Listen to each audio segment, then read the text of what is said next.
Alright guys, so today is going to be a video talking about electric vehicle charging. So this video is just going to be a recap of how much I've actually spent refueling my own vehicle. Most of my charging is done at home. We'll be able to look at how much home charging actually costs. I did do a few supercharging sessions so we can see how much that costs as well. And I also did some level 2 charging on the street. So as you can see, there's a Hyundai Kona charging with the level 2 chargers, and I'm going to go to one of those later on in the video. So a lot of people know that charging an electric vehicle is a lot cheaper than putting gas in an ICE vehicle. So most people buy electric vehicles for that fact alone. But first things first, we have to check out what we actually use to charge. So we do have the NACS port, and the NACS port is going to become standard in 2024. So if you have a CCS vehicle, you might want to get an adapter so you can charge at Tesla supercharging stations, or you can just use a Tesla NACS adapter for the Tesla home charging. If we look here, I do have the 110 charging outlet or 110 charging cable, and I don't use this too often. I just keep it as a backup in case of emergencies. If you're planning on charging from home, this charger might not be enough for you. Most people won't be able to survive on the level 1 charger, so you might want to get a level 2 charger. You can get this adapter and get level 2 speeds with this.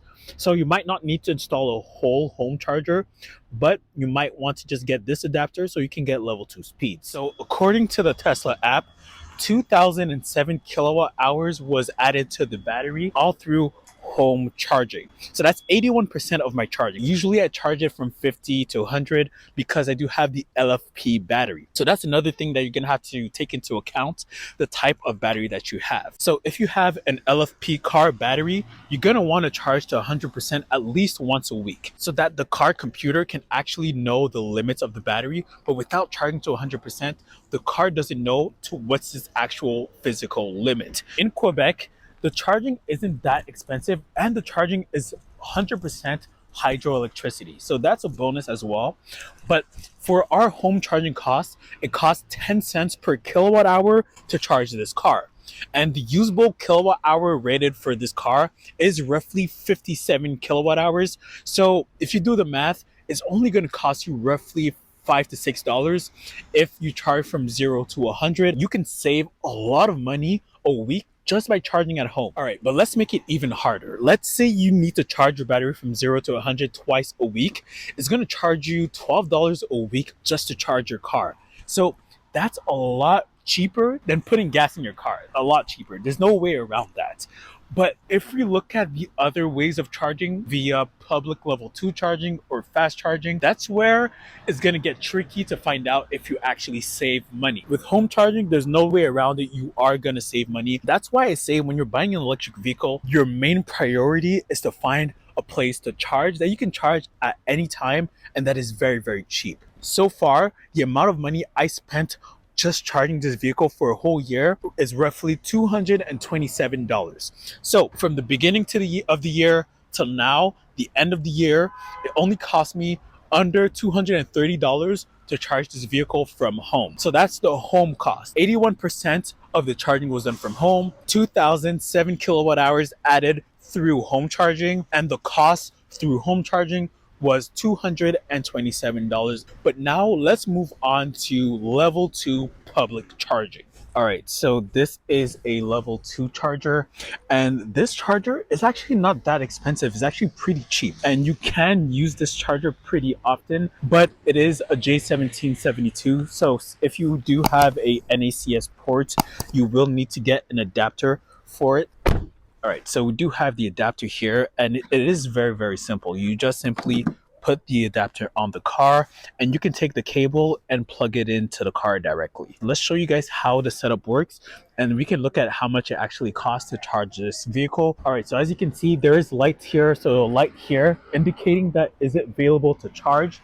Once the light turns white, it means that a car is occupying the space, and you can see the price over here. So level 2 sessions for $1 an hour, and all you have to do is just put your card here. So if you do have a card, you can tap it here. It automatically charges your account and you can start charging. But you can start a charge from the app, and that will actually charge your account directly. So you can do that both ways, either through the app or with your card.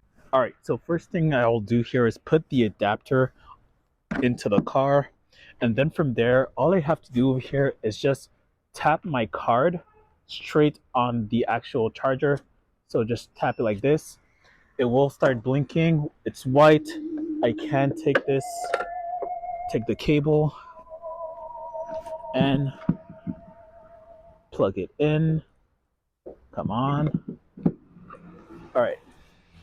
So now it's plugged in. Once it turns green, it means it's charging.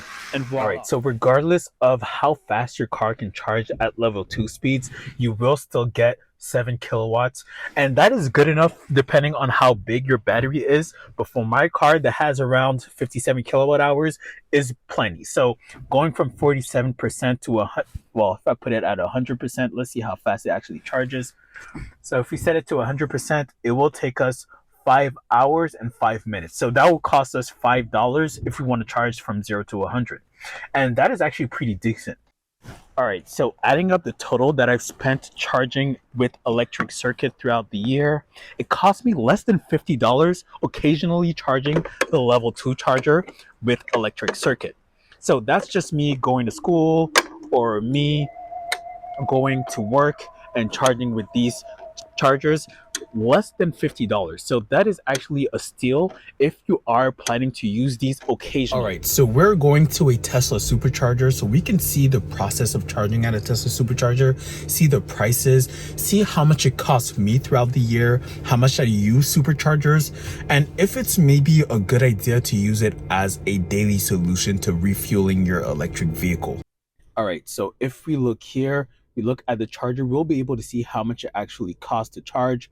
So there are 7 stalls left. I'm already at 1, so we can actually just plug it in. There are cars coming in, so I should plug in pretty quickly. But if we look at the costs here, so it is 52 cents per kilowatt hour.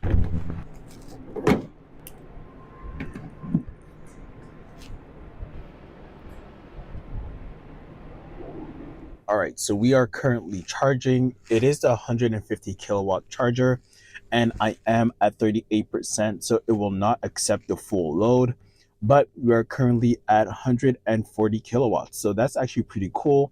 20 minutes to charge all the way to 80, but we're not going to stay for that long. It cost me roughly $64 throughout the year to charge at a Tesla supercharger. I didn't really use a supercharger that much this year. I've only gone on one small road trip, and that was pretty much it. So it is 10:21 right now. I came here roughly 10:11, and there were 7 spots left, but right now there's only 3 spots left.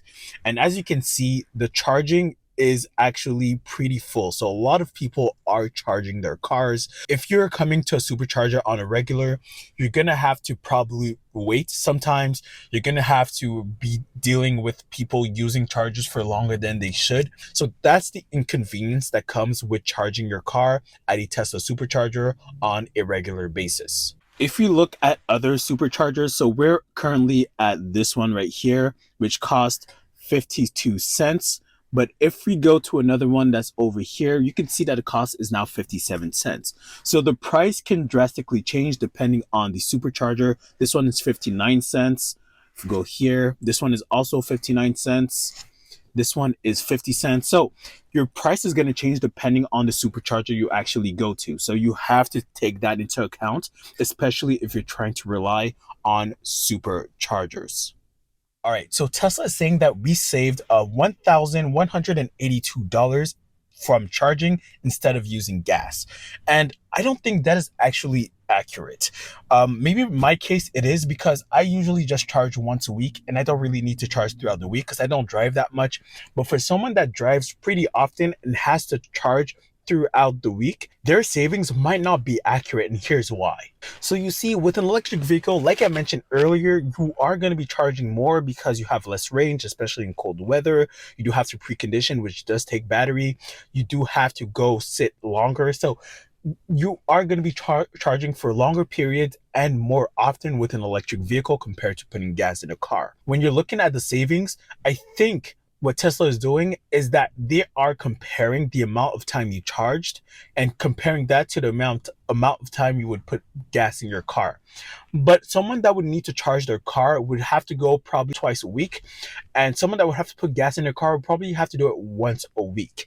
So, do they really save as much as people say they do? That's one thing that we might have to test. In my case, I actually charge once a week, so I don't really have that issue of comparison. I think that the comparison that they're showing me actually makes sense. If you are getting an electric vehicle, fast charging is the least beneficial way to charge your car.